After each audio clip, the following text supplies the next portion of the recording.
काश्मीर जो खुद सूरज के बेटे की राजधानी थी, काश्मीर जो खुद सूरज के बेटे की राजधानी थी, डमरू वाले शिव शंकर की जो घाटी कल्याणी थी। काश्मीर जो भूमंडल का स्वर्ग बताया जाता था, जिसकी मिट्टी को दुनिया में अर्घ चढ़ाया जाता था। काश्मीर जो भारत माता की आंखों का तारा था, काश्मीर जो लाल बहादुर को प्राणों से प्यारा था। काश्मीर वो डूब गया था अंधी गहरी खाई में, फूलों की घाटी रोती थी मरघट की तन्हाई में, फूलों की घाटी रोती थी मरघट फूलों की घाटी रोती थी मरघट। साहब आप जिस मन से सुन रहे हैं, प्रारंभ से अब तक मैंने जितना कर देखा, ग्रामीण अंचल है, कोई महानगर नहीं है, लेकिन जिस मन से आप सब सुन रहे हैं, एक बात और कह के जा रहा हूं वरना बोझ रहेगा मेरे मन पर। मैं 30 साल लाल किले गया हूं कविता सुनाने, 30 साल, लेकिन जिस मन से आपने मेरे सब छोटे भाई बहनों को सुना है, मेरा मन करता है मैं कहूं संजीव भ्रमर तुम्हारे इस कवि सम्मेलन पर, मैं 30 साल के लाल किले के 30 कवि सम्मेलन एक कवि सम्मेलन पर न्योछावर करने की घोषणा करता हूं। वाह भाई साहब, वाह वाह वाह। संजीव को और फक्कड़ भाई को इसलिए बधाई दीजिए कि उन्होंने ग्रामीण अंचल में कविता का संस्कार जिंदा रखा। अंग्रेजी पढ़ाओ अपने बच्चों को, लेकिन उससे केवल कार मिलेगी, संस्कार चाहिए तो आपको अपनी मातृभाषा और हिंदी के संस्कार सीखने पड़ेंगे, सीखने पड़ेंगे। सुनिए,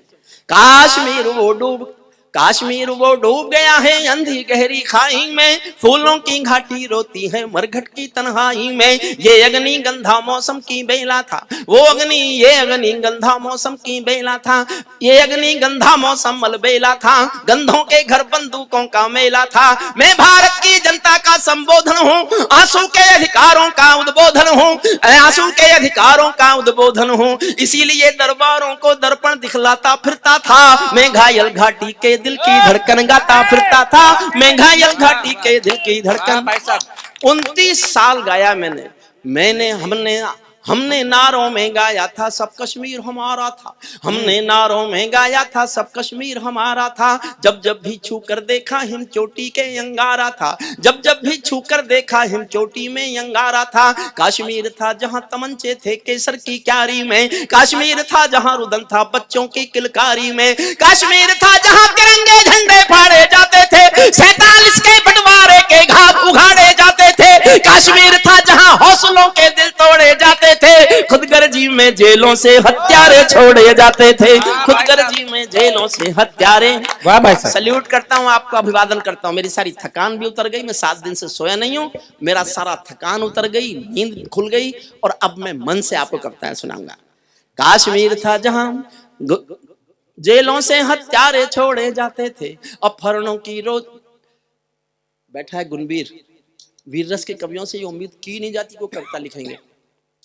गुणवीर भाई आप श्रेष्ठ गजलकार हो, मैं शुद्ध कविता की पंक्ति पढ़ रहा हूं, सुनना। भाई साहब, जहां जेलों से हत्यारे छोड़े जाते थे, अपहरणों की रोज कहानी होती थी, धरती मैया पानी पानी होती थी, झेलम की लहरें भी आंसू लगती थी, झेलम की लहरें भी आंसू लगती थी, गजलों की बहरें भी आंसू लगती थी, गजलों की बहरें भी आंसू लगती थी। मैं आंखों के पानी को ललकार बनाता फिरता था, मैं घायल घाटी के दिल की धड़कन गाता फिरता था, मैं घायल घाटी के दिल की धड़कन।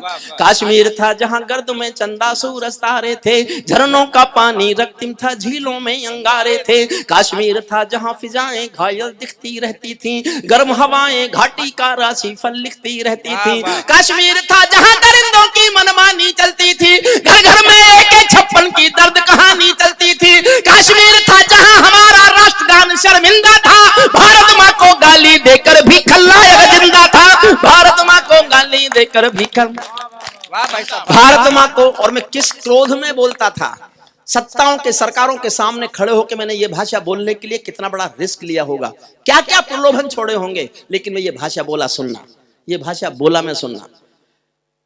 गूंगा बहरापन ओढ़े सिंहासन था, गूंगा बहरापन ओढ़े सिंहासन था, लूले लंगड़े संकल्पों का भाषण था, फूलों का आंगन लाशों की मंडी था, फूलों का आंगन लाशों की मंडी था, अनुशासन का पूरा दौर शिखंडी था, अनुशासन का पूरा दौर शिखंडी था। मैं इस कोढ़ी कायरता की लाश उठाता फिरता था, मैं घायल घाटी के दिल की धड़कन गाता फिरता था, मैं घायल घाटी के वाह हमको दो आंसू नहीं आते थे अनहोनी घटना पर। 4.5 लाख कश्मीरी पंडित 1990 में घाटी से मारपीट कर निकाल दिए गए, उनकी मां बहनों से बलात्कार किया गया, संपत्ति लूट ली गई, घरों में आग लगा दी गई। अपने दिलों पर हाथ रखकर सोचना, 70 सालों में इससे बड़ी कोई मॉब लिंचिंग हुई थी क्या? इस देश में मॉब लिंचिंग भी रंग देख के होती है, मानी जाती है। मैं किसी भी मौत का समर्थक नहीं हूं जो भीड़ करे, गलत है वो, उसका समर्थन किया नहीं जा सकता। लेकिन एक मौत पर हंगामा जो किसी की गलती से हुई है और 4.5 लाख लोगों को घर से निकाल देने पर मौन, किसी ने अवार्ड वापस नहीं किए, कोई मानव अधिकार वाला रोने नहीं आया। वाह वाह, मैं उस दिन से रो रहा हूं, उस दिन से चीख रहा हूं, सुनना। हमको दो आंसू नहीं आते थे अनहोनी घटना पर, थोड़ी सी चर्चा होती थी बहुत बड़ी दुर्घटना पर, राजमहल को शर्म नहीं थी घायल होती छाती पर, भारत मुर्दाबाद लिखा था श्रीनगर की छाती पर, भारत मुर्दाबाद लिखा था श्रीनगर की छाती पर, मन करता था फूल चढ़ा दूं लोकतंत्र की अर्थी पर, भारत के बेटे शरणार्थी हो गए अपनी धरती पर, भारत के बेटे शरणार्थी हो गए, भारत के बेटे शरणार्थी हो गए अपनी धरती पर, वे घाटी से खेल रहे थे गैरों के बलबूतों पर, जिनकी नाक टिकी रहती थी पाकिस्तानी जूतों पर, कश्मीर को बंटवारे का धंधा बना रहे थे वे, जुगनू को बैसाखी देकर चंदा बना रहे थे वे, फिर भी खून सने हाथों को न्योता था दरबारों का, जैसे सूरज की किरणों पर कर्जा हो अंधियारों का, जैसे सूरज की किरणों पर कर्जा हो अंधियारों का, कुर्सी भूखी थी नोटों के थैलों की। एक नाम लेता हूं, उसका नाम सुनकर आपके दिल में आदर की सम्मान की हिलोरें उठे तो उनको आकाश भर तालियों में बदलना। अगर उस व्यक्ति का नाम सुनकर आपको लगता है कि उसको आपको प्यार करना चाहिए। कुर्सी भूखी थी नोटों के थैलों की, कुलवंती दासी हो गई रखेलों की, घाटी आंगन हो गई खूनी खेलों की, बहुत जरूरत थी सरदार पटेलों की, बहुत जरूरत थी सरदार पटेलों की, मैं आंखों के पानी को अंगार बनाता फिरता था, मैं घायल घाटी के, मैं घायल घाटी के दिल की धड़कन गाता।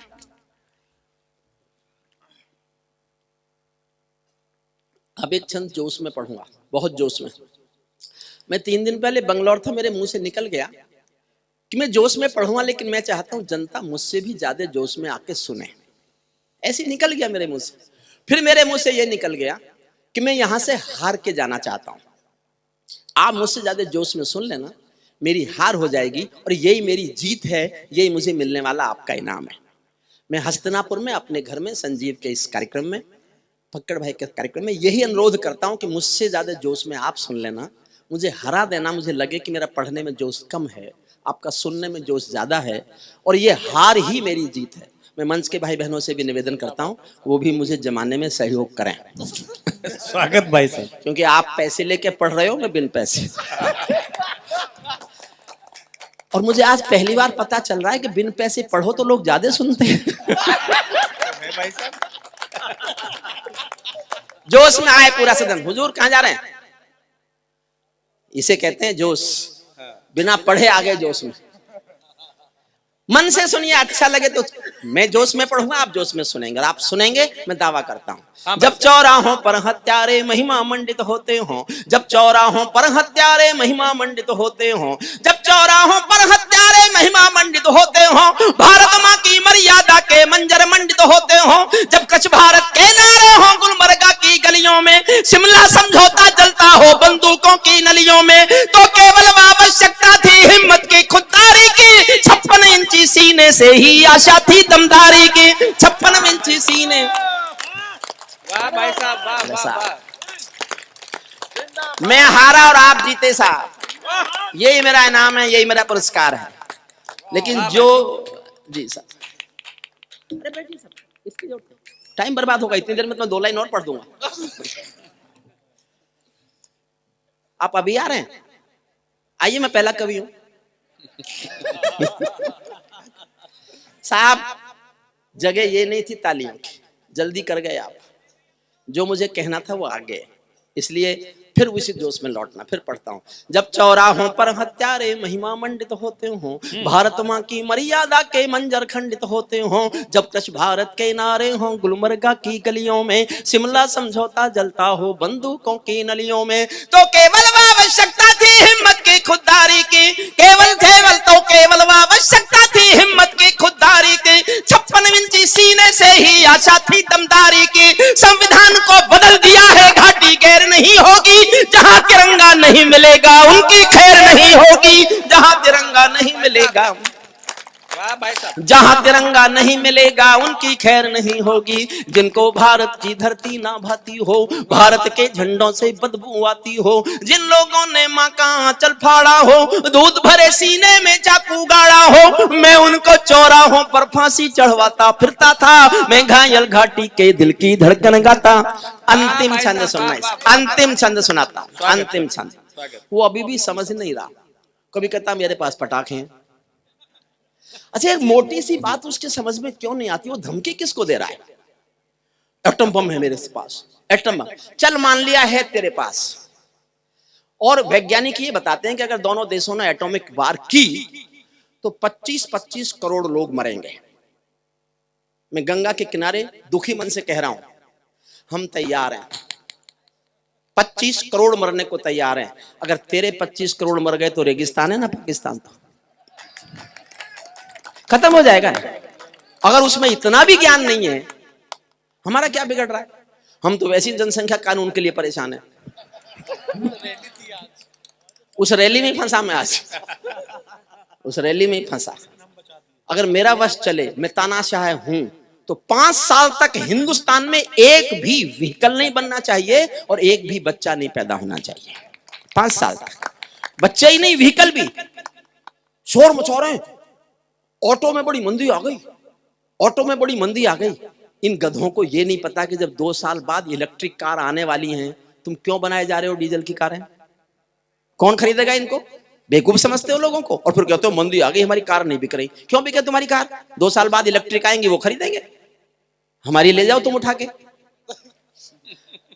सुनिए, अंतिम छंद सुनिए। अमरनाथ को गाली दी थी भीख मिले हथियारों ने, अमरनाथ को गाली दी थी भीख मिले हथियारों ने, चांद सितारे टांग लिए थे खून लिपि दीवारों ने, इसीलिए नाकाम रही थी कोशिश सभी उजालों की, क्योंकि ये सब कठपुतली थी रावलपिंडी वालों की। अंतिम एक चुनौती दे दो सीमा पार पड़ोसी को, गीदड़ कायर का ना समझे सिंहों की खामोशी को।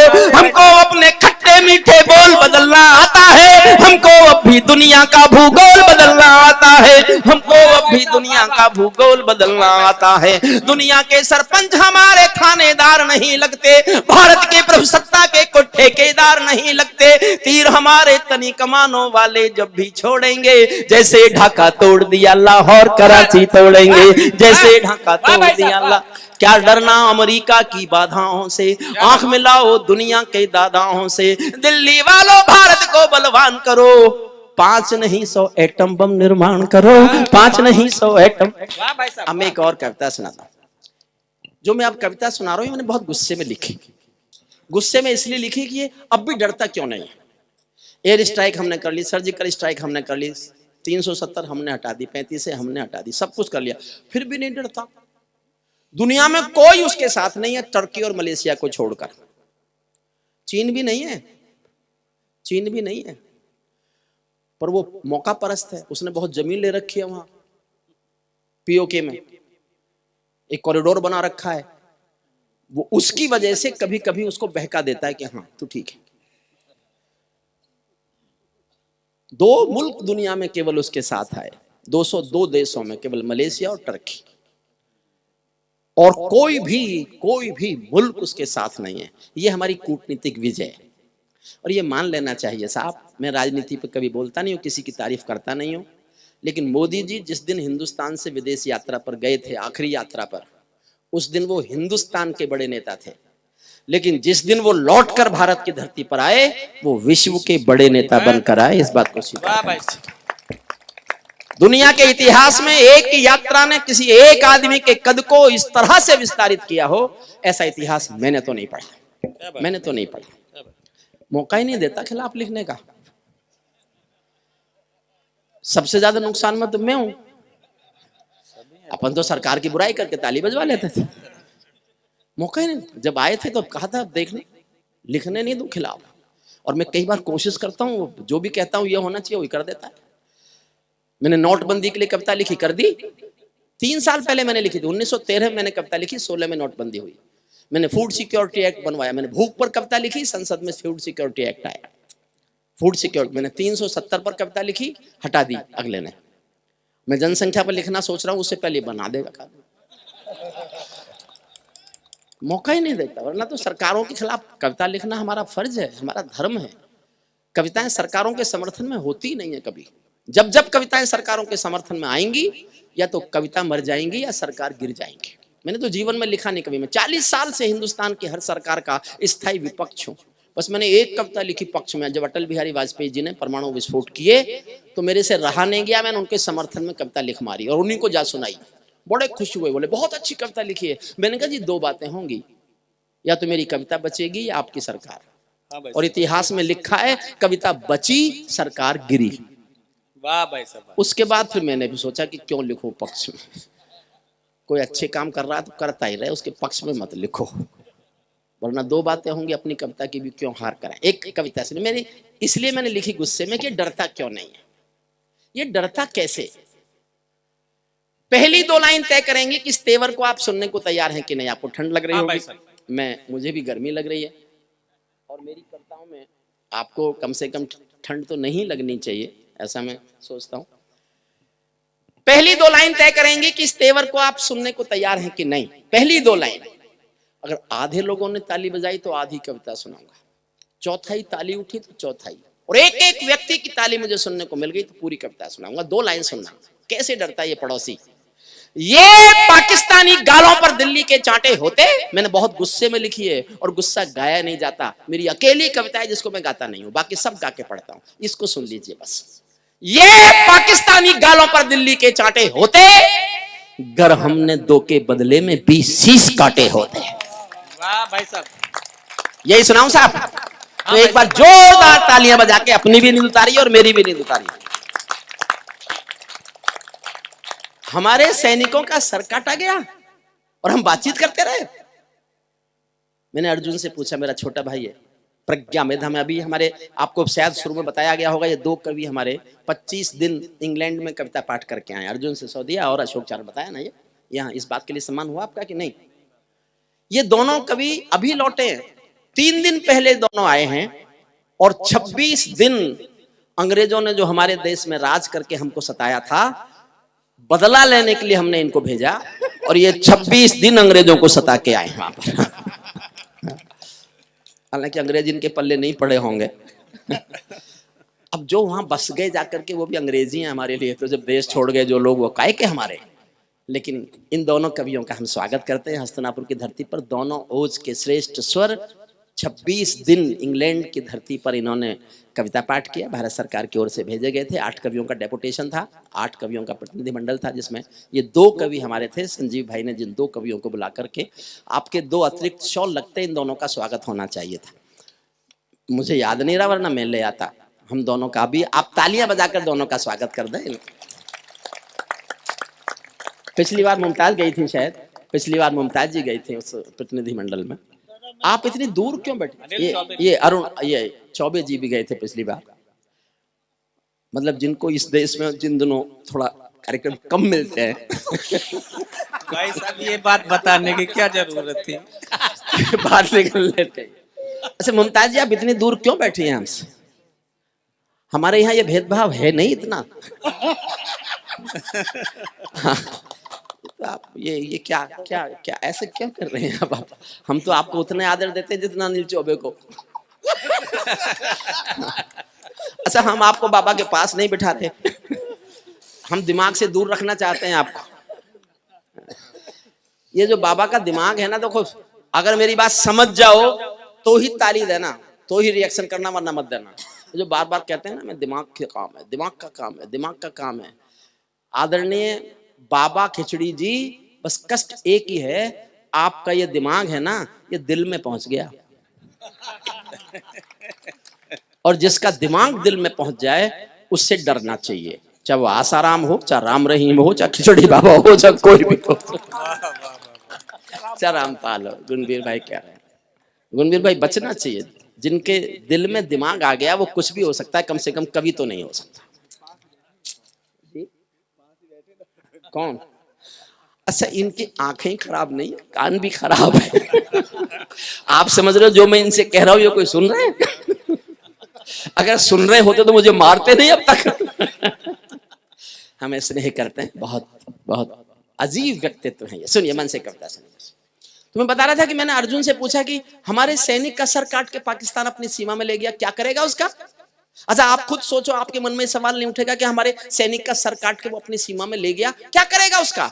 बड़ा जवाब दिया अर्जुन ने। आपको जवाब बड़ा लगे तो तालियां बजाकर उसका सम्मान करना। अर्जुन ने कहा, भाई साहब उसकी फौज कायर है।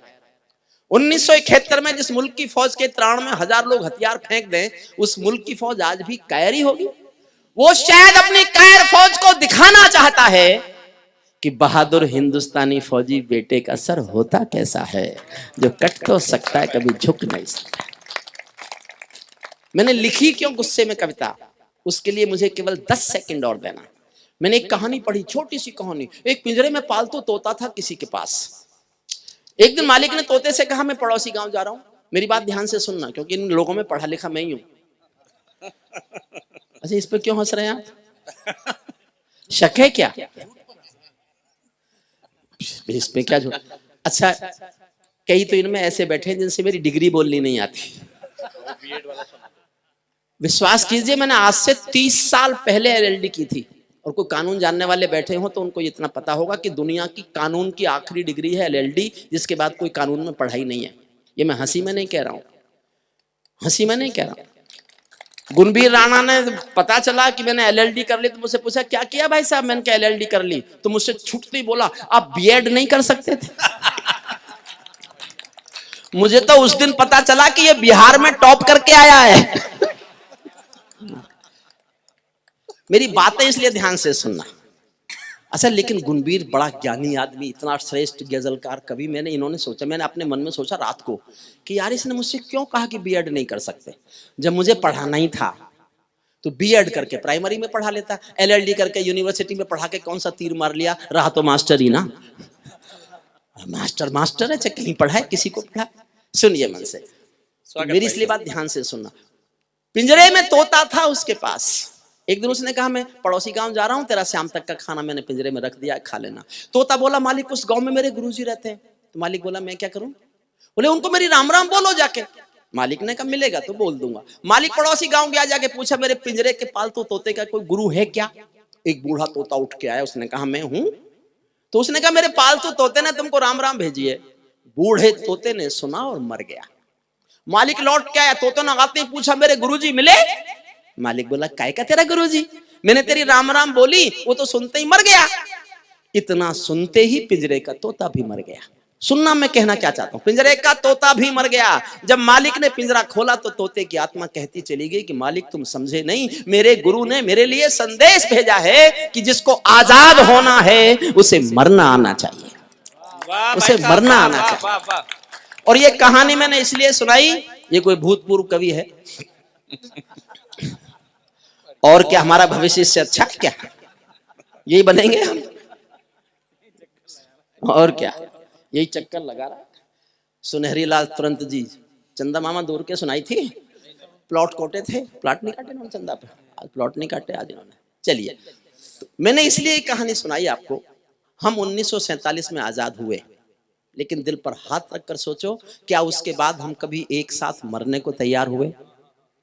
पहली बार 5 अगस्त को संसद में एक साथ मरने की तैयारी की गई है। और ये देश के जीने का रास्ता है, ये जीने का रास्ता है। हम जिस दिन एक साथ मरने को तैयार हो जाएंगे, हमको जीना आ जाएगा। इस कोशिश में कविता सुनिए। ये आतंकों के गालों पर दिल्ली के चाटे होते, गर हमने 2 के बदले में 20 शीश काटे होते। बार बार दुनिया के आगे हम ना शर्मिंदा होते, और हमारे सारे सैनिक सीमा पर जिंदा हो। वाह भाई साहब, वाह। ये कैसा परिवर्तन है खुददारी के आचरणों में। सेना का सम्मान पड़ा है चरमपंथ के चरणों में। किसका खून नहीं खोलेगा सुन पढ़कर अखबारों में। सिंहों की गर्दन कटवा दी चूहों के दरबारों में, सिंहों की गर्दन कटवा दी चूहों के दरबारों में। बार बार की गद्दारी को भारत क्यों सह जाता है? और जो मैंने लिखा है वो ही आपके दिलों में हो तो सारा सदन की ताली सुनना चाहता हूं। बार बार की गद्दारी को भारत क्यों सह जाता है? ज्यादा संयम भी दुनिया में कायरता कहलाता है। ज्यादा संयम भी दुनिया में कायरता कहलाता है। बंदूकों की गोली का उत्तर सद्भाव नहीं होता, हथियारों के लिए अहिंसा का प्रस्ताव नहीं होता, कोई विषधर कभी शांति के बीज नहीं बो सकता है, और भेड़िया शाकाहारी कभी नहीं हो सकता है, और भेड़िया शाकाहारी कभी नहीं हो सकता है। पीपल छाया मांग रहा था यूं की करके पेड़ों से, मोदी जी चले गए नवाज शरीफ के घर चाय पीने बिना बुलाए, बिना बुलाए। मैंने मालूम कराया क्यों साहब, क्यों क्या है आप? बोले तुम कभी लोग मेरे खिलाफ कविता ना लिखो, मैं तो शांति की तलाश में गया था। मैं कहा मिल गई, ले आए। वाजपेयी साहब भी गए थे लाहौर बस लेके, वो करगिल लेके आए थे। आप बिना बुलाए चाय पीने गए, आप पठानकोट लेके आए, पठानकोट लेके आए आप। 135 करोड़ का नेता किसी अविश्वसनीय के घर बिना बुलाए जाएगा? तो मैं देहात का आदमी हूं, झोपड़ी में पैदा हुआ हूं। एक झोपड़ी के व्यक्ति की उपमा सुनना कैसा लगा होगा मुझे। आपको गांव के आदमी की उपमा अच्छी लगे तो मेरा समर्थन करना। कैसा लगा मुझे मोदी जी का जाना? पीपल छाया मांग रहा था यूं की करके पेड़ों से, जैसे कोई शेर सुरक्षा मांग रहा हो भेड़ों से। जैसे कोई समर्थन करो, जैसे कोई शेर सुरक्षा मांग रहा हो भेड़ों से, जैसे कोई मोती खोजे झीलों की गहराई में, हम कस्तूरी खोज रहे थे उल्लू की परछाई में। हम कस्तूरी खोज रहे थे, हम कस्तूरी खोज रहे थे उल्लू की परछाई में। जब सिंहों की राजसभा में गीदड़ गाने लगते हैं तो हाथी के मुंह के गन्ने चूहे खाने लगते हैं। रावलपिंडी वालों को सपने में काल दिखाओ तो, भारत माता की आंखों के डोरे लाल दिखाओ तो, दिल्ली वालों ठोकर मारो दुनिया के हथकंडों पर। इजराइल से जीना सीखो अपने ही भुजदंडों पर।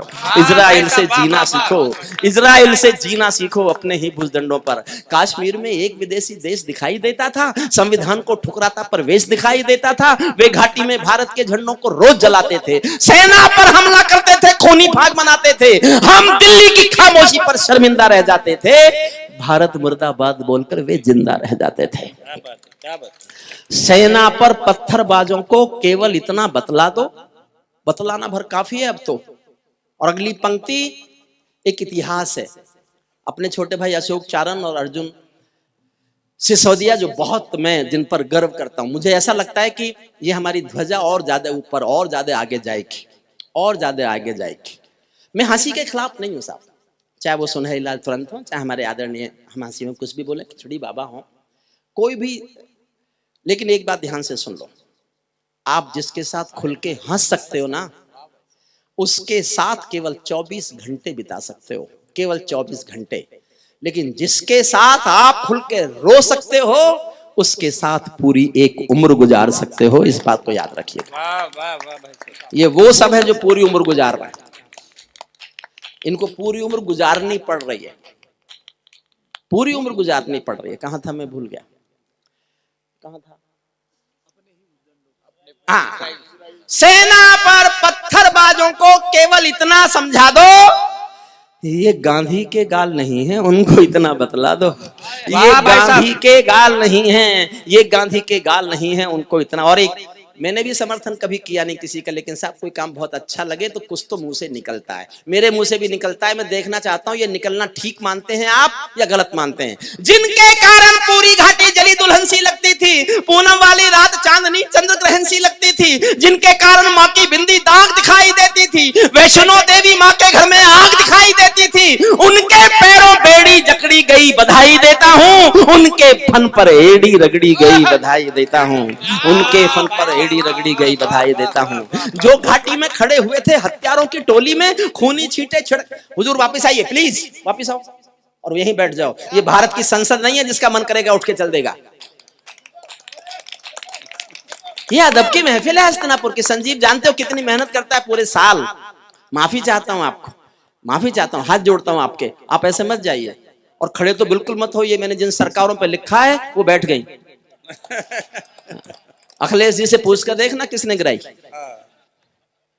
सुनिए मन से, मन से सुनिए, बहुत गहरेपन से सुनिएगा। स्वागत है। जो घाटी में खड़े हुए थे हत्यारों की टोली में, खूनी छींटे छिड़क रहे थे आंगन द्वार रंगोली में, जो पैरों से रौंद रहे थे भारत की तस्वीरों को, गाली देते थे गालिब को, तुलसी मीर कबीरों को, जिन लोगों ने कभी तिरंगे का सम्मान नहीं सीखा, अपनी जननी जन्मभूमि का गौरव गान नहीं सीखा, जो जो दुश्मन के हित के पहरेदार बताए जाते थे, जो 100 लाशों के जिम्मेदार बताए जाते थे, ये सब उस दिन सभी तिरंगे के रंग में रंग जाएंगे जिस दिन 100 गद्दार वतन के सूली पर टंग जाएंगे। जिस दिन 100 गद्दार वतन के सूली पर टंग जाएंगे। बर्मा बांग्लादेश तलक सीमा पर ऐंठे रहते थे और हमारे नेता चूड़ी पहने बैठे रहते थे। दिल्ली डरी डरी रहती थी पाक चीन की बॉर्डर पर, सेना बांधे हाथ खड़ी रहती थी किसके ऑर्डर पर। दुनिया को एहसास कराया हम निर्णय ले सकते हैं, हम भी ईंटों का उत्तर पत्थर से दे सकते हैं। हमने वक्त बदलना सीखा डरते डरते जीने का, दुनिया को एहसास कराया 56 इंची सीने का, दुनिया को एहसास कराया 56 इंची सीने का। सैनिक अपने प्राण गंवाकर देश बड़ा कर जाते हैं। मैं एक कविता अलग से पढ़ूंगा शहीदों पर, 4 मिनट की कविता है कुल, लेकिन ये चित्र है, यहाँ संदर्भ आ गया। मैं एक अनुरोध और करता हूं, भगवान राम हमारे रक्षक देवता हैं, भगवान कृष्ण भी हमारे रक्षक देवता हैं, होंगे पर मैंने नहीं देखे। आप में से किसी ने देखे हों और आप कहते हो कि हमारी मुलाकात होती है उनसे, तो आप और कुछ हो ना हो झूठे जरूर हैं। मैं भी सनातन धर्म में पैदा हो गया तो मान लेता हूं वो हमारे रक्षक देवता, लेकिन मैंने नहीं देखे साहब। लेकिन मैंने जो अपने रक्षक देवता देखे हैं, ये वो फौजी बेटे हैं जो वर्दी पहनकर सीमा पर खड़े हैं और हमारी रक्षा, ये हमारे रक्षक भाई साहब। हाथ जोड़कर अपने घर में हस्तिनापुर के लोगों से 2 निवेदन और करता हूं। आपके आस पड़ोस कोई ऐसा परिवार होगा जिस घर का बेटा देश के लिए शहीद हो गया होगा। आप साल में छुट्टियां मनाने जाते हैं, पिकनिक मनाने जाते हैं, त्योहार मनाते हैं। आप में से जिसके पास भी किसी शहीद का परिवार है, साल में एक बार नियम बनाकर फूल लेकर उसके घर जाइए, उस परिवार के घर जाइए, उनसे कहिए कि देश आपके साथ है, अपने को अकेला महसूस मत कीजिएगा, मत कीजिए अपने को अकेला महसूस। और एक निवेदन और है, आपको कहीं भी किसी बस अड्डे पर, रेलवे स्टेशन पर, हवाई अड्डे पर कोई फौजी वर्दी में जाता दिखाई दे और आप बैठे हो तो खड़े होकर के ताली बजाकर उसका समर्थन कर दीजिए, उसको लगेगा पूरा देश उसकी पीठ पर खड़ा हुआ है। ये मेरा अनुरोध है आपसे। और मैं राजनीति पर सबसे कठोर पंक्ति पढ़ रहा हूं, मुझे नहीं पता हमारे कुछ आदरणीय नेता यहाँ हो, मैंने बहुत कठोर भाषा नेता पर लिखी है और इतनी कठोर भाषा लिखी है, लेकिन इतनी तमीज से लिखी है कि उनकी समझ में आए नहीं और आए भी तो इतनी देर में आए जितनी देर में मैं निकल लूं।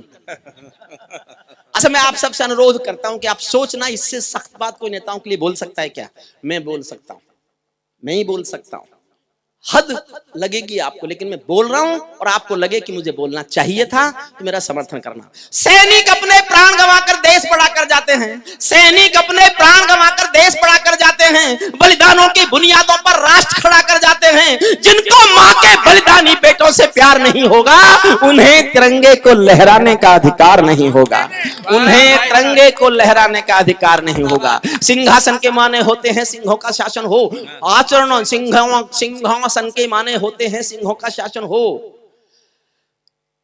राजमहल के आचरणों की गंध हवा में जाती है, राजा कायर हो तो बिल्ली सिंहों को धमकाती है, राजा कायर हो तो बिल्ली सिंहों को धमकाती है। भारत एक अखंड राष्ट्र है, सवा अरब की ताकत है, कोई हम पर आंख उठा ले किसकी भला हिमाकत है। धरती अंबर और समंदर को ये भाषा समझा दो, दुनिया के हर पंच सिकंदर को ये भाषा समझा दो। अब खंडित भारत माँ की तस्वीर नहीं होने वाली, कश्मीर किसी के अब्बा की जागीर नहीं होने वाली। कश्मीर, अंतिम छंद पढ़ता हूं इसका। हर संकट का हल मत पूछो आसमान के तारों से, हर संकट का हल मत पूछो आसमान के तारों से। सूरज किरणें कब लेता है नभ के चांद सितारों से। पंचाली के चीर हरण पर जो चुप पाए जाते हैं, इतिहासों के पन्नों में वो सब कायर कहलाते हैं। क्या बात है भाई साहब, क्या बात है। और ज्ञान लो, तो मैं और ज्ञान की बात बोल रहा हूं, सुनना। ये युद्धों का परम सत्य है, पूरा जगत जानता है। लोहा और लहू जब लड़ते हैं तो लहू हारता है। जो खूनी दंशों को सहने वाला राजवंश होगा, या तो महामूर्ख होगा या कोई परमहंस होगा, या तो महामूर्ख होगा या कोई परमहंस होगा। बढ़ते बढ़ते कोई फोड़ा जब ना सूरी। बहुत भाषण सुन लिए उसके, कभी कहता बम फोड़ूंगा, कभी कहता ये करूंगा, कभी कहता ये करूंगा। हम 2-4 लाइन पढ़ रहे हैं, बस इनसे हमारा काम हो जाएगा। बढ़ते बढ़ते कोई फोड़ा जब ना सूरी होता है, उस फोड़े में चीरा लगना बहुत जरूरी होता है। उस फोड़े में समझो, उस फोड़े में चीरा लगना बहुत जरूरी होता है। अर्ध सदी की सब भूलों का समाधान हो जाने दो, सब समझौते मरे पड़े हैं पिंडदान हो जाने दो। पर्वत को बाजू में तोड़ो, शोले भरो निगाहों में, आंसू की पूजा मत करना बलिदानों की राहों में। तुम भी सीमा रेखा तोड़ो, आगे बढ़ जनाद करो। 48 में खोया था जो कश्मीर आजाद करो, 48 में खोया था जो कश्मीर आजाद करो।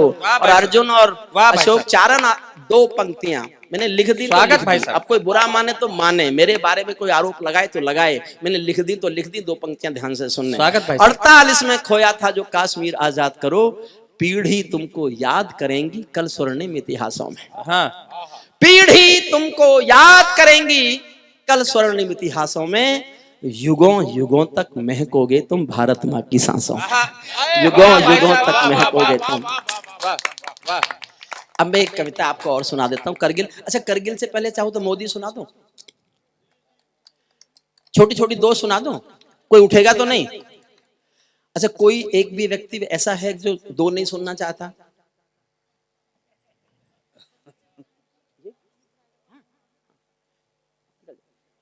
मुमताज जी की फ्लाइट है तो वो जा सकती है। आप पहले ही बता देती हैं कि दूर क्यों बैठी हैं। कोई नहीं, कोई नहीं, कोई निकल जाए, कोई। वो हासिम जी का है, हासिम जी का। अच्छा बाबा, आप भी जा रहे हैं क्या बाबा? नहीं नहीं साहब, मुझे तो संकट ये लग रहा है। मुमताज जी, आप इनके साथ हैं क्या? ये आपके साथ जा रहे हैं तो आफत आपने बुलाई है। चलिए कोई नहीं, उनको समय है, उनका फ्लाइट पकड़नी है, तो किसी और भी किसी को पकड़नी हो तो मेरा तो आदत है, मुझे तो कई बार मैं अकेला ही रह जाता हूँ। अच्छा, कई बार तो जो कभी मुझे नहीं सुनना चाहते उनकी सबकी फ्लाइट होती है।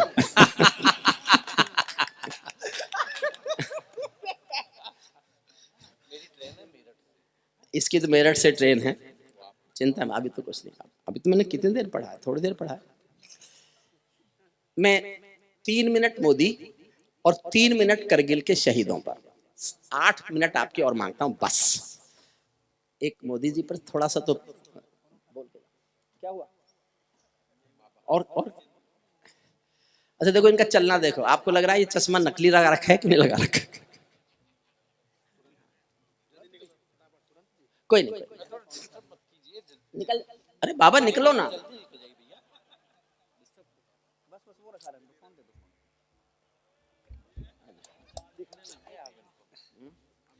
उतर गया ना चश्मा।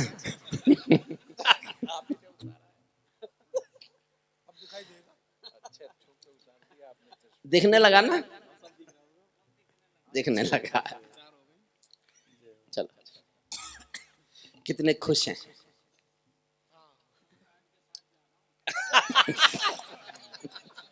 और छेड़ो भाई साहब। किसी के साथ जाओ खबर तो तुम्हारी ही आएगी। निकलो निकलो बाबू। मैं देखिए, मैं एक कविता सुना रहा हूं आपको। एक शब्द मोदी जी के पक्ष में नहीं है और एक शब्द मोदी जी के खिलाफ नहीं है। पक्ष में मुझे लिखना नहीं है, खिलाफ लिखने नहीं देता।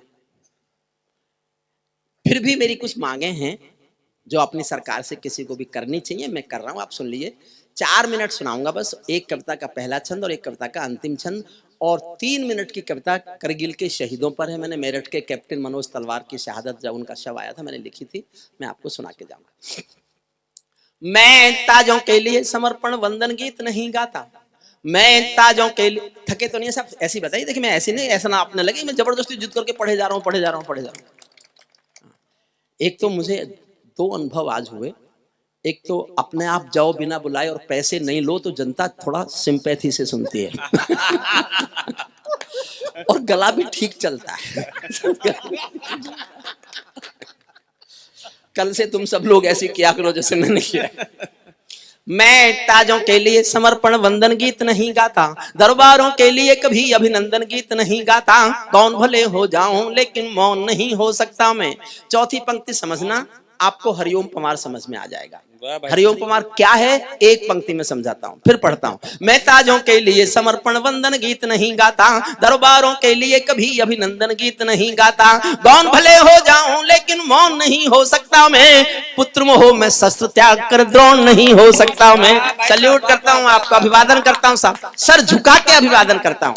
मेरा सचमुच थकान भी उतरी, आना भी सफल हुआ, और आपका ये प्यार, आपका ये स्नेह, आपका ये अपनापन, और संजीव का ये बस कुछ लेना, कुछ मांगेगा तो नहीं, कहाँ है तो उनको छोड़, अच्छा साहब कुछ लेगा तो नहीं, कोई नहीं।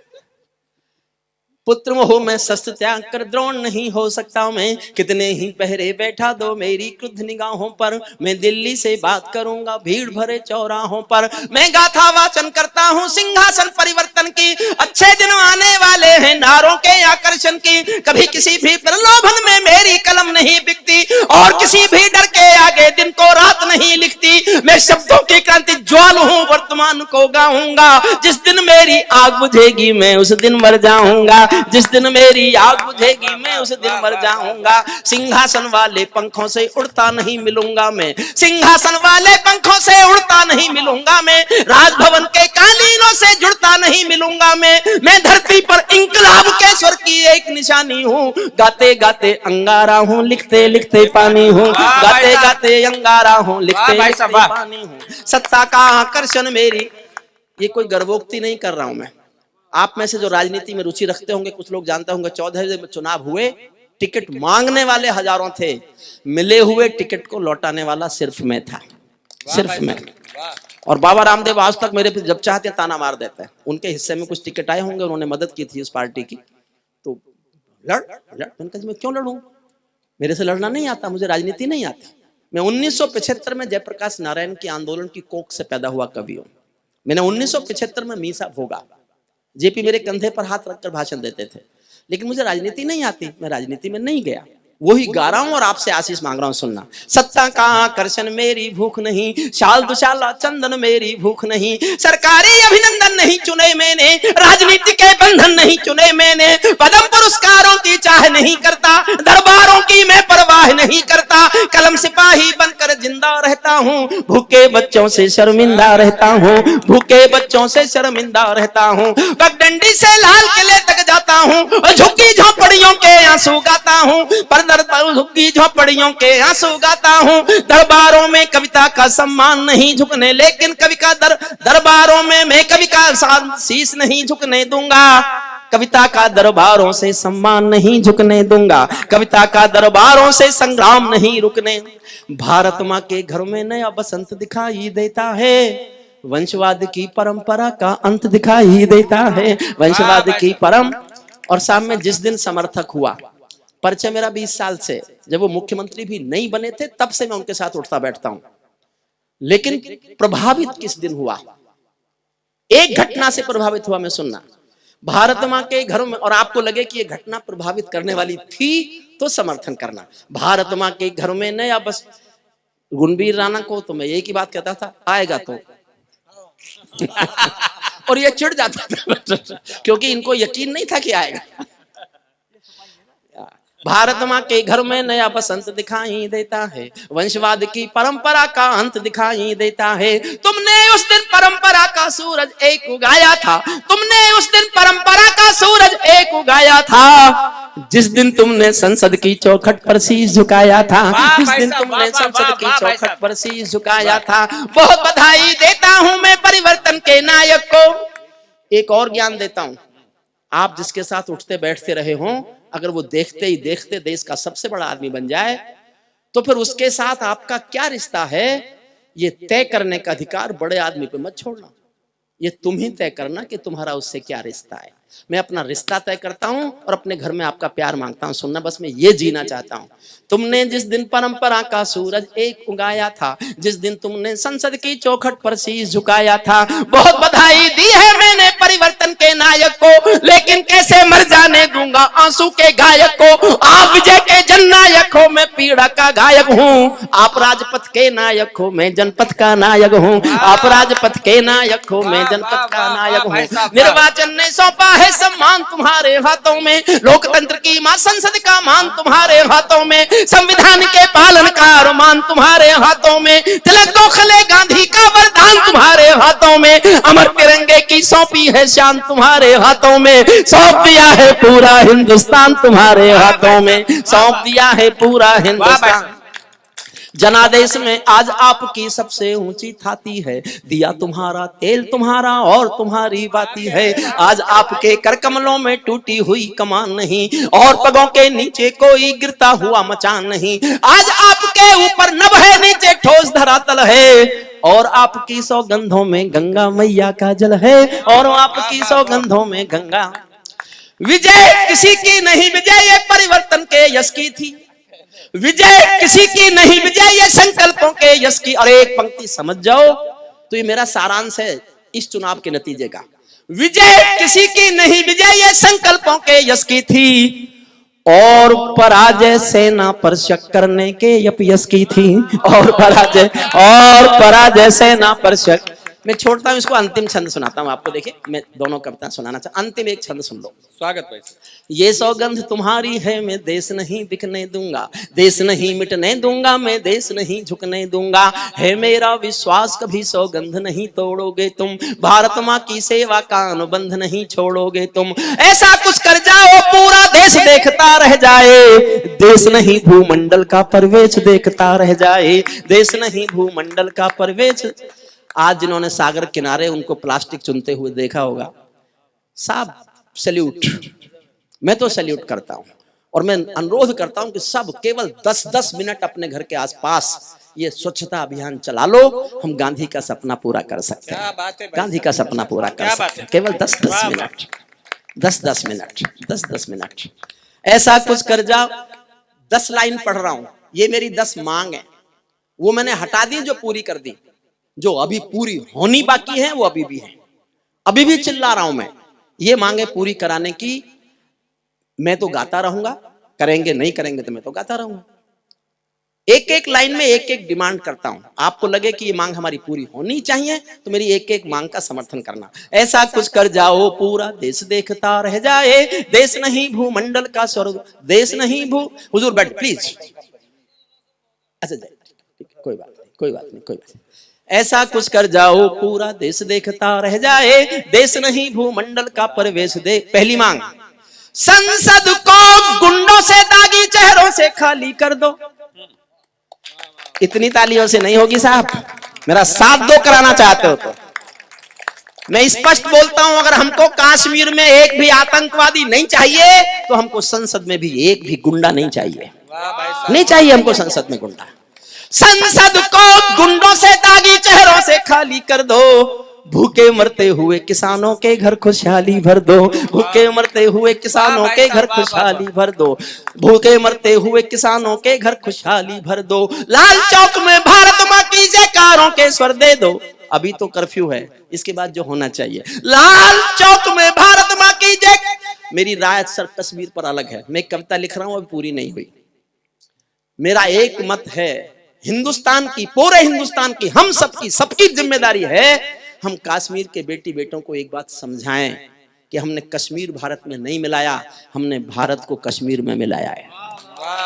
हमने तुम्हारा फलक बड़ा किया है, फलक बड़ा किया है, पूरा देश आपको दे दिया है। आप गर्व करो, कश्मीरी तहजीब केवल आपकी नहीं है, पूरे हिंदुस्तान की हिस्सा बनेगी, ऐसा महसूस करना चाहता हूं मैं। तब सुनिएगा, तब सुनिएगा, तब सुनिएगा। लाल चौक पर भारत मां की जयकारों के स्वर दे दो, हर विस्थापित कश्मीरी पंडित को उसका घर दे दो, हर विस्थापित कश्मीरी पंडित को उसका घर दे दो। खेलों को नेताओं से, पूंजीपतियों से मुक्त करो, माँ बहनों बेटी का जीना स्वाभिमान से युक्त करो। झोपड़ियों को मत सिखलाओ तौर तरीका जीने का, उन्हें मैसर कर दो केवल अच्छा पानी पीने का, उन्हें मैसर कर दो केवल अच्छा पानी पीने का। नंगे बदन लिए फिरते हैं ख्वाहिश एक लगोटी की, खाली पेट लिए बैठे हैं उम्मीदें दो रोटी की। कहीं भूख से कोई बच्चा मर ना जाए, याद रहे 10 करोड़ भूखी पीढ़ी की याद तुम्हें फरियाद रहे। तुम चाहो तो भारत के घर घर को देवा शौचालय दे दो, लेकिन सबसे पहले झोंपड़ियों को शौचालय दे दो, लेकिन सबसे पहले झोंपड़ियों को शौचालय दे दो।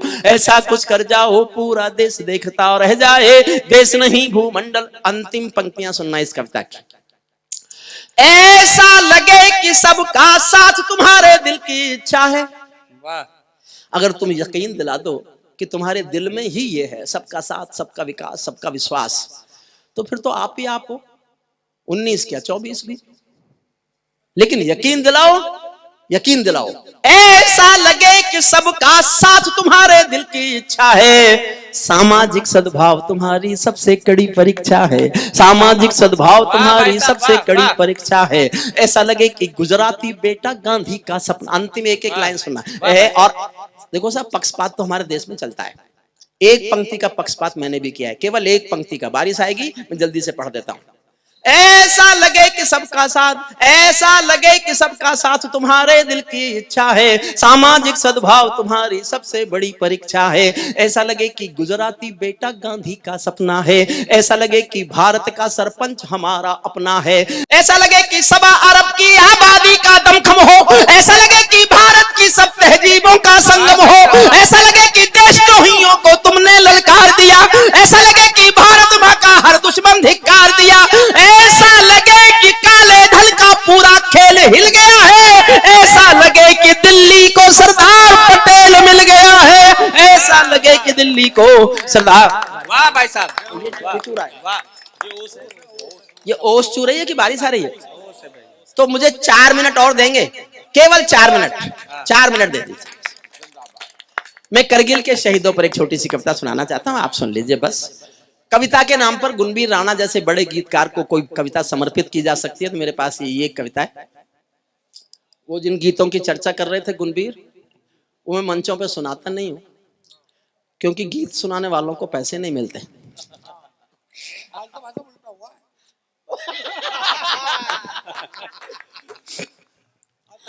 तुम्हें जो मिला अगर उन्हें पैसे कहते हो तो ये पैसों का अपमान। मुझे मत छेड़ो, देखो घायल सांप ज्यादा खतरनाक होता है। देखो गुणबीर, एक बात आप समझ लो, आप सब समझ जाओ तो ताली बजा देना। हाँ भाई साहब।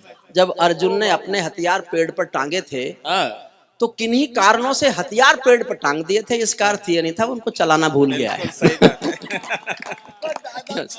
चलाना नहीं बोल। देखिए साहब, हमारे देश की जो संस्कृति है उसकी आत्मा संवेदना है। संवेदनाओं की रक्षा नहीं होगी तो कुछ भी नहीं बचेगा। मैं संवेदना का एक गीत पढ़ रहा हूं, एक छोटी सी बात सुनो। एक अमीर महिला बहुत बड़ी कार में, बहुत महंगी साड़ी पहने हुए, एक साड़ी की दुकान में। एक कहानी आई मेरे व्हाट्सएप पर, रात को 10 बजे सोने के समय मैंने पढ़ी और मैं रात भर नहीं सोया। वही कहानी आपको सुना रहा हूं। रात को सोने से पहले किसी को भी कभी याद आ जाए और फिर आपको नींद आ जाए तो मेरा नाम लेके गालियां देना। कहानी केवल 10 सेकंड की है। कहानी इतनी है कि एक अमीर महिला महंगी कार में, महंगी साड़ी पहने हुए साड़ी की दुकान पर आई और दुकानदार से कहा, मुझे जल्दी से एक सस्ती सी साड़ी दे दो, मेरी नौकरानी की बेटी की शादी होने वाली है। अमीर महिलाएं यही करती हैं, कोई खास बात नहीं है। खास बात यह है कि आधे घंटे बाद एक 90 साल की बुढ़िया फटी हुई धोती पहने हुए टूटी फूटी रिक्शा में बैठकर उसी साड़ी की दुकान पर आई और दुकानदार से कहा, मुझे इस दुकान की सबसे अच्छी साड़ी दे दो, मेरी मालकिन की बेटी की शादी होने वाली है। वाह भाई साहब, इसलिए संवेदनाएं जिंदा रखिए बस। मेरे जी 5 जन्म भी गहन मौन में खोया हूं। मैं गीतकार नहीं हूं, गीत मेरा शिल्प नहीं है। राणा जी बैठे हैं, हमारे हासिम भाई श्रेष्ठ गीतकार हैं, अमित ने भी गीत लिखे हैं, अर्जुन ने भी गीत लिखे हैं, और हमारे पंडित जी ने तो जो छंद लिखे हैं वो सब गीत की ही भाषा में है, सब गीत की भाषा में है। और तुरंत जी का हास्य भी गीत की भाषा में है। मेरा तो बस ऐसे ही तुक्का है। ये अंतिम कविता है, इसके बाद हम विदा लेंगे। देखिए जो भी, क्योंकि उम्र में मैं इनसे बड़ा हूं, जो कवि सम्मेलन हुआ वो हस्तिनापुर की जनता का है, संजय भ्रमर का है, फक्कड़ का है। कहीं भी किसी भी तरह की कोई आपको कमी महसूस हुई हो, कोई ऐसा आपको लगा हो कि ऐसा नहीं होना चाहिए था, उसके लिए उम्र में बड़ा होने के नाते मैं जिम्मेदार हूं और मैं मंच पे हूं, तो उसके लिए मैं माफी मांगता हूं। कवि सम्मेलन की परंपरा को जिंदा रखिए और संजीव को बल देते रहिए ताकि इस शहर में भी साहित्य की ये लौ जलती रहे। मैं केशव का 5 जन्म भी गहन मौन में खोया हूँ, उन बेटों की याद कहानी लिखते लिखते रोया हूँ, उन बेटों की याद कहानी लिखते लिखते रोया हूँ, जिस माथे की कुमकुम बिंदी वापस लौट नहीं पाई, जिस माथे की कुमकुम बिंदी वापस। प्लीज बैठ जाओ प्लीज, भैया बैठ जाओ, थोड़ी देर बैठ जाओ, मुझे डिस्टरबेंस होता है और कुछ भी नहीं, कोई बात नहीं। मैं केशव का 5 जन्म भी गहन मौन में खोया हूँ, उन बेटों की याद कहाँ। केवल 4 मिनट का मामला है, आप इस बीच मत उठिएगा बस। मैं केशव का 5 जन्म भी गहन मौन में खोया हूँ, उन बेटों की याद कहानी लिखते लिखते रोया हूँ, जिस माथे की कुमकुम। एक डिस्टरबेंस, पानी है क्या?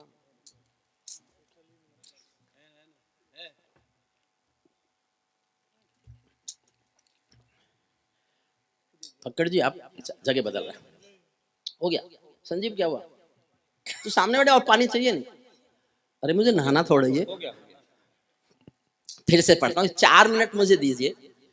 और ये कविता के नाम पर अगर मेरे पास कुछ है गुणवीर राणा जैसे बड़े शिल्पकार को समर्पित करने के लिए, तो मैं उसी को समर्पित करता हूँ। हमारा बड़ा कवि है, वो बहुत बड़ा कवि है सचमुच। में तो जब कभी उसके गीत पढ़ता हूँ या गजलें पढ़ता हूँ, मैं खुद थ्रिल होता हूँ, खुद थ्रिल हो जाता हूँ।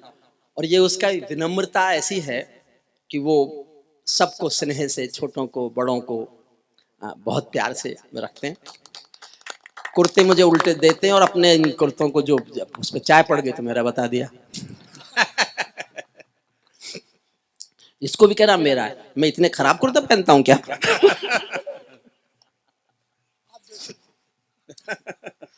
मैं केशव का 5 जन्म भी गहन मौन में खोया हूँ, उन बेटों की याद कहानी लिखते लिखते रोया हूँ, जिस माथे की कुमकुम बिंदी वापस लौट नहीं पाई, चुटकी झुमके पायल ले गई कुर्बानी की यमराई, कुछ बहनों की राखी जल गई है बर्फीली घाटी में, वेदी के गठबंधन मिल गए हैं करगिल की माटी में, पर्वत पर कितने सिंदूरी सपने दफन हुए होंगे, 20 बसंतों के मधुमासी जीवन हवन हुए होंगे, टूटी चूड़ी धुला महावर रूठा कंगन हाथों का, कोई मोल नहीं दे सकता बासंती जज्बातों का, कोई मोल नहीं दे सकता। टूटी चूड़ी धुला महावर रूठा कंगन हाथों का, कोई मोल नहीं दे सकता बासंती जज्बातों का, जो पहले पहले चुंबन के बाद लाम पर चला गया। एक पल जीना मेरे साथ, एक पल। जो पहले पहले चुंबन के बाद लाम पर चला गया, नई दुल्हन की से छोड़कर युद्ध काम पर चला गया, उसको भी मीठी नींदों की करवट याद रही होगी,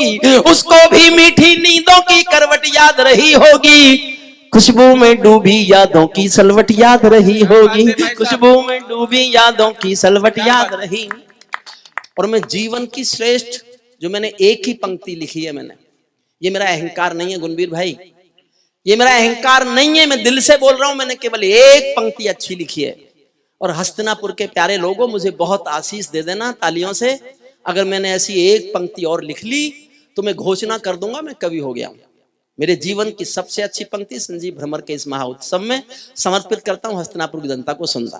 उनको भी मीठी नींदों की करवट याद रही होगी, खुशबू में डूबी यादों की सलवट याद रही होगी, उन आंखों की 2 बूंदों से 7 सागर हारे हैं, उन आंखों की 2 बूंदों से 7 सागर हारे हैं, जब मेहंदी वाले हाथों ने मंगलसूत्र उतारे हैं, जब मेहंदी वाले उन आंखों की 2 बूंदों से 7 सागर हारे हैं, जब मेहंदी वाले हाथों ने मंगलसूत्र उतारे हैं, गीली मेहंदी रोई होगी चुपके घर के कोने में, ताजा काजल छूटा होगा चुपके चुपके रोने में, जब बेटे की अर्थी आई होगी सोने आंगन में, शायद दूध उतर आया हो बूढ़ी माँ के दामन में, शायद दूध उतर आया हो बूढ़ी माँ के दामन में, वो विधवा पूरी दुनिया का बोझा सर ले सकती है, पूरे संसार में किसी भी मजहब में स्त्री अर्थी को कंधा नहीं देती।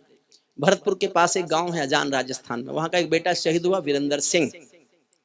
जब उसका पार्थिव शरीर सेना लेके आई तो उसकी पत्नी ने गांव वालों की मर्जी के खिलाफ, सेना के अफसरों की मर्जी के खिलाफ शादी के दिन के कपड़े पहने और शमशान घाट तक अपने पति की अर्थी को कंधा दिया। ये दुनिया की पहली घटना थी जब कोई औरत अर्थी को कंधा दे रही थी। उसके बाद घटनाएं घटी, लेकिन दुनिया की ये पहली घटना थी जब किसी औरत ने अपने पति की अर्थी को कंधा दिया।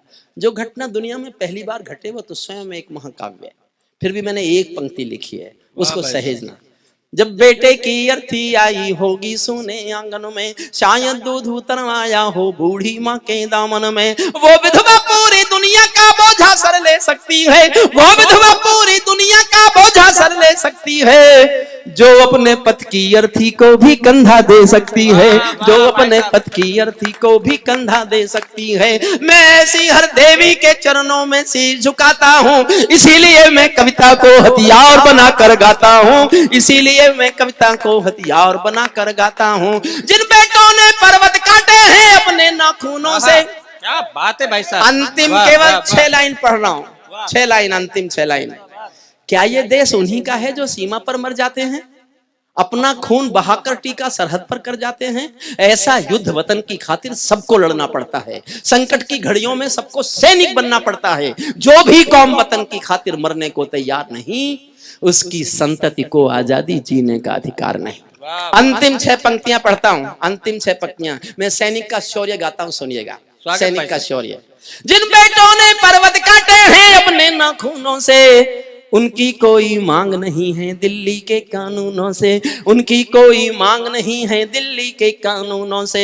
जो सैनिक सीमा रेखा पर ध्रुव तारा बन जाता है, जो सैनिक सीमा रेखा पर ध्रुव तारा बन जाता है, उस कुर्बानी के दीपक से सूरज भी शर्माता है। गर्म दहानों पर तोपों के जो सीने अड़ जाते हैं, उनकी गाथा लिखने को अंबर छोटे पड़ जाते हैं, उनके लिए हिमालय कंधा देने को झुक जाता है। कुछ पल सागर की लहरों का गर्जन रुक जाता है, उस सैनिक के शव का दर्शन तीर्थ जैसा होता है, चित्र शहीदों का मंदिर की मूरत जैसा होता है। चित्र शहीद सच्चा है अपना प्यार, तो क्या इस जहां का डर। गुलबन के गुलिस्ता वफा में फिर खिलेंगे हम, अब बिछड़ रहे हैं कोई रंज मत करो, फिर बाहर आएंगी तो फिर मिलेंगे हम। सितारों को आंखों में महफूज रख लो, बड़ी दूर तक रात ही रात होगी। मुसाफिर हो तुम भी, मुसाफिर हैं हम भी, इसी मोड़ पर फिर मुलाकात।